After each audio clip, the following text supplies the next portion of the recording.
আজকের ক্লাসটি তোমাদের জন্য খুব গুরুত্বপূর্ণ হতে যাচ্ছে।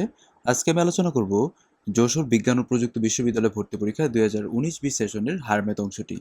আর এই জাস্টে তখন কিন্তু ক্যালকুলেটর ইউজ করতে হতো, তো ম্যাথগুলো একটু ক্যালকুলেটিভ। আমি তোকে ট্রাই করব যতটুকু সহজ নিয়মে করানো যায় ততটুকু সহজ নিয়মে তোমাদেরকে দেওয়ার জন্য। চলো প্রথম ম্যাথটা আমরা সলভ করি। এখানে দুইটা ম্যাট্রিক্স দিচ্ছে, দুইটা ম্যাট্রিক্সে জাস্ট গুণফল বের করতে বলছে। আমরা কিন্তু দুইটা ম্যাট্রিক্সের গুণফল কিন্তু বের করতে পারি। এখন এ আর বি যদি ম্যাট্রিক্সটা গুণ করতে চাই, গুণটা কীভাবে করে বলো তো? প্রথমত আমরা এইটা দিয়ে এই দুইটাকে গুণ দিব। তুমি যদি 2 এর সাথে গুণ দাও, জাস্ট এখানে -5 থাকতেছে, তাই না? তারপর আমার এটাকে এটা দ্বারা গুণ দেওয়া লাগবে, অর্থাৎ কি আসবে? +6, কাজ শেষ। তারপর আমার এইটা দিয়ে এটাকে গুণ দাও, তাহলে কি থাকবে? এটা -10 থাকে। তারপর এটা দিয়ে গুণ দিলে কি থাকে? +10 থাকতেছে, বুঝছো? তারপর আবার এই দুইটা পার্ট দিয়ে এই দুইটাকে গুণ দিতে হবে, অর্থাৎ এখানে 3 থাকতেছে, এখানে -3 থাকে। তারপর এই দুইটা পার্ট দিয়ে এই দুইটাকে গুণ দেওয়া লাগবে। তুমি যদি গুণ দাও এখানে, তাহলে কিন্তু এখানে 6 থাকতেছে, এখানে থাকবে হচ্ছে -5। তো ঘোরায় পেয়েছি কিন্তু আলটিমেটলি 1 0 0 1 দাঁড়াচ্ছে, বুঝছো? তাহলে এটা কি বলতো? এটা হচ্ছে একটা একক ম্যাট্রিক্স, এবং আমার একক ম্যাট্রিক্সে আমরা কিন্তু আই দ্বারা প্রকাশ করি, যেহেতু 2/2 মাত্রা ম্যাট্রিক্স, আমরা এখানে I2 দিতে পারি, বুঝছো? আচ্ছা, এখন এই নির্ণয়কের মানটা বের করতে বলছে। এই নির্ণয়কটা আমি তোমাকে একটু বড় করে করায় দেখাই। তুমি এ কমন নাও।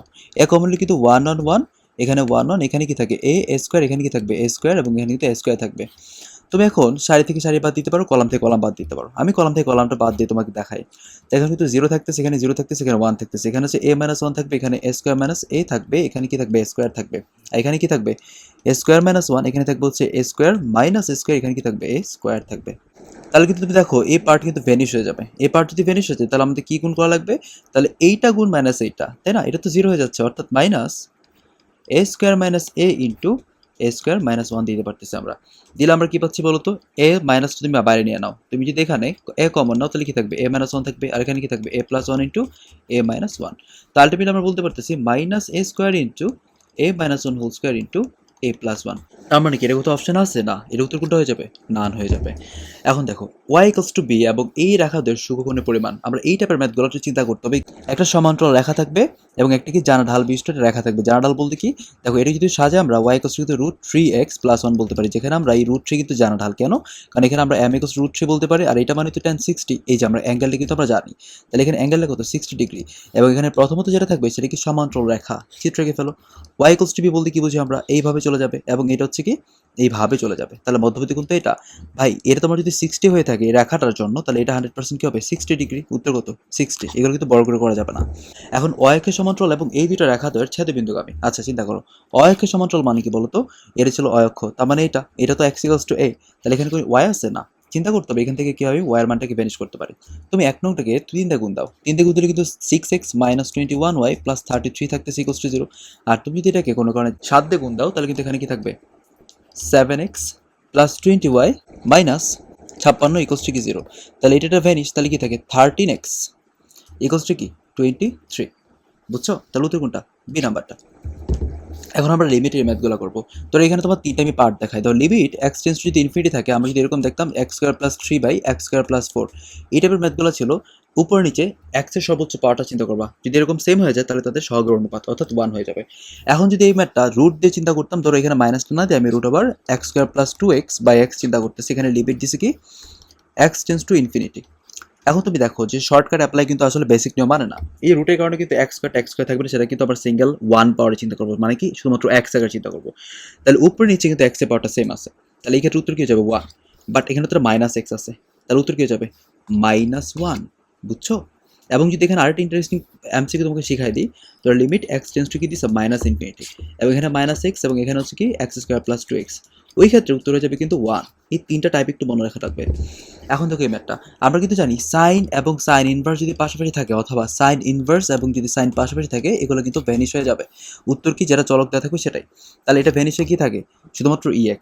তাহলে এখানে ডিডেক্স কার করতে বলছে e⁻x এর, এবং e⁻x এর ডিডেক্স কিন্তু জানি আমরা e⁻x হয়ে থাকে। এখন এই ফাংশনটি সর্বোচ্চ মান, মানে গুরুমান লঘুমান, এই টাইপের ম্যাথ। এই টাইপের ম্যাথ আমরা কিন্তু জানতাম যে একবার ডিডেক্স করা লাগে। তো এখানে প্রথমত নিয়মটা কি ছিল? যেটা ভি যেটা ছিল তাকে আমি কি করবো? একবার হোল স্কোয়ার করব, ঠিক আছে।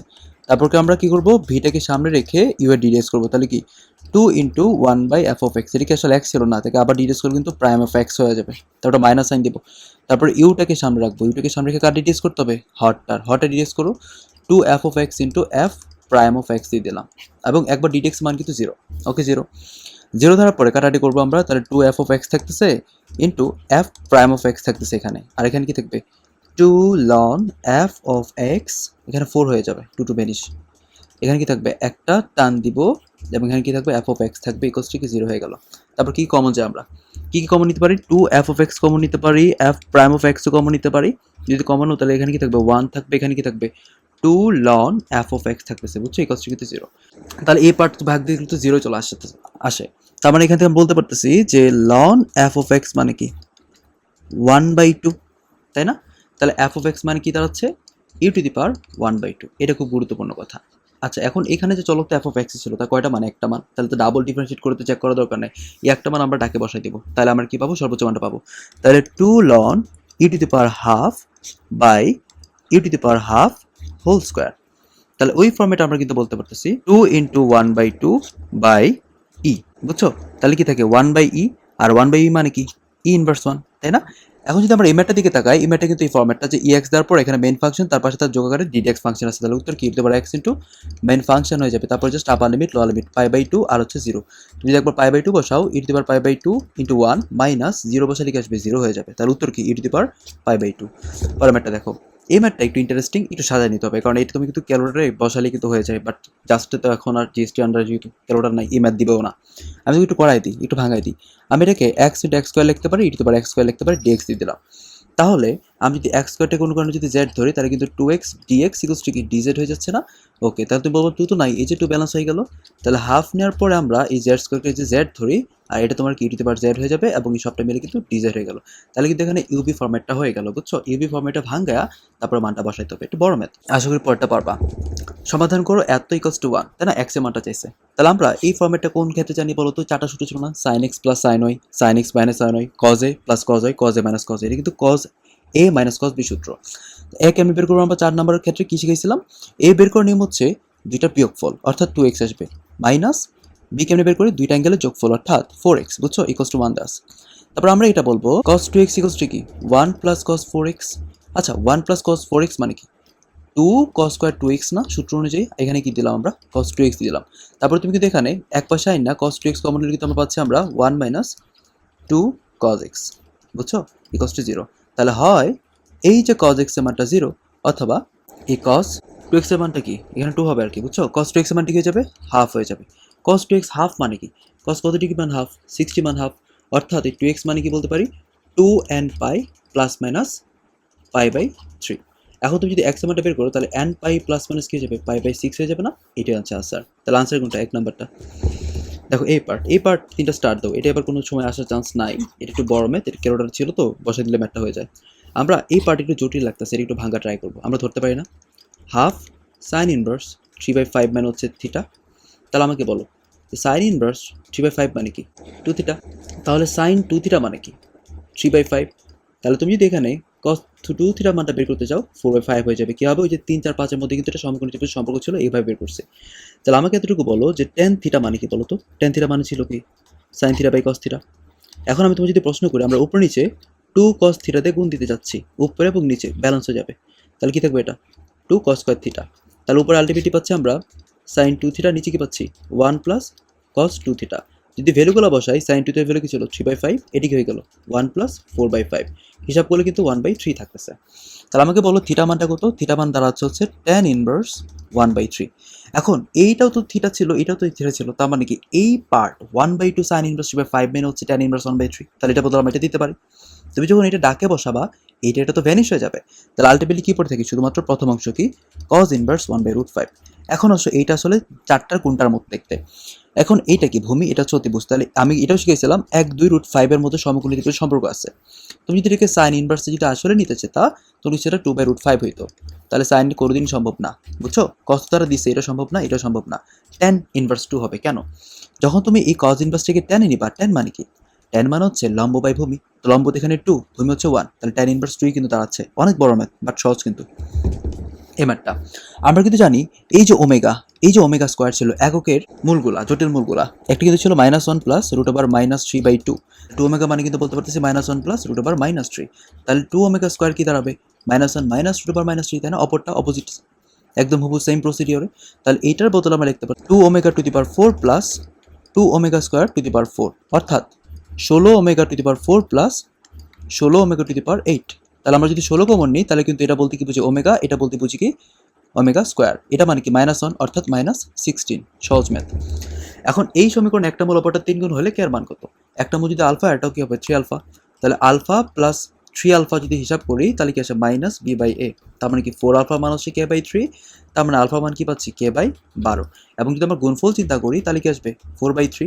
দেন তুমি এখানে কে এর মানটা বসাই দাও, তাহলে কি আসবে k²/144 ইকুয়ালস টু কি 3 4/3। তার মানে এই k² ইকুয়ালস টু বলতে পারতেছি 4 × 144 ভাগ 9। 144কে 9 দিয়ে ভাগ দিলে কত থাকে? একদম কমন একটা ভাগফল, সেটা হচ্ছে 16। তাহলে 4 16 কত থাকে? 4 16 হচ্ছে 64।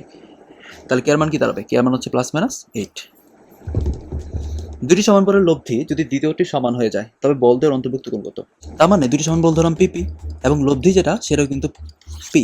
তাহলে ওই ক্ষেত্রে কিন্তু জানি অন্তর্ভুক্ত কোণ কি হয়ে যাবে 120 ডিগ্রি, খুবই কমন একটা ম্যাথ। এখন একটি কণা যদি একাদশ সেকেন্ডে 720 সেন্টিমিটার যায় এবং পঞ্চদশ সেকেন্ডে যদি এত মিটার যায় তবে কণাটির ত্বরণ কত? এখন তম সেকেন্ডের সূত্র কি ছিল বলতো? ইউটি দিতাম plus half into a into 2t - 1 দিতাম, তাই না? ওকে, তাহলে তুমি যদি এখানে একাদশ মানে কি 11, তাহলে এখন কিন্তু বলছে ইউটি একাদশ সেকেন্ডে, তাহলে u into 11 plus half into a into কি আসবে 21, 22 - 1 21। ওকে, আর এস কত? পঞ্চদশ মানে কি 15, তাহলে এখানে কি আসবে 15 u plus half into a into কত আসবে বলো তো? 30 থেকে তুমি 1 বাদ দাও, তাহলে কি থাকে 29 থাকতেছে, তাই না? তাহলে এটা মান কি বলা ছিল 720 এবং এটা মান কি বলা ছিল? এটা মান ছিল 960। বুঝছো? এই ক্যালকুলেশনটা দেখো তো এখানে দুইটা চলক আছে কিনা, এ এবং ইউ। জি আছে, এ এবং ইউ, এবং দুইটা ইকুয়েশন আছে কিনা? আছে। তার মানে কি অপোনেন্ট প্রতিস্থাপন দিয়ে ম্যাথটা একদম সহজ।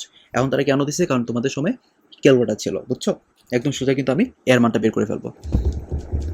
স্থির পানিতে নৌকার গতিবেগ হচ্ছে কি 13 কিলোমিটার/আওয়ার।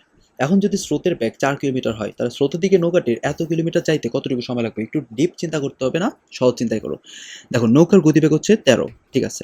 এখন স্রোতের দিক যদি সে রওনা দেয় তাহলে কি তার সাথে স্রোতের বেগটাও তো অ্যাড হবে। তাহলে আলটিমেটলি সে কতটুকু ভাবে যাবে?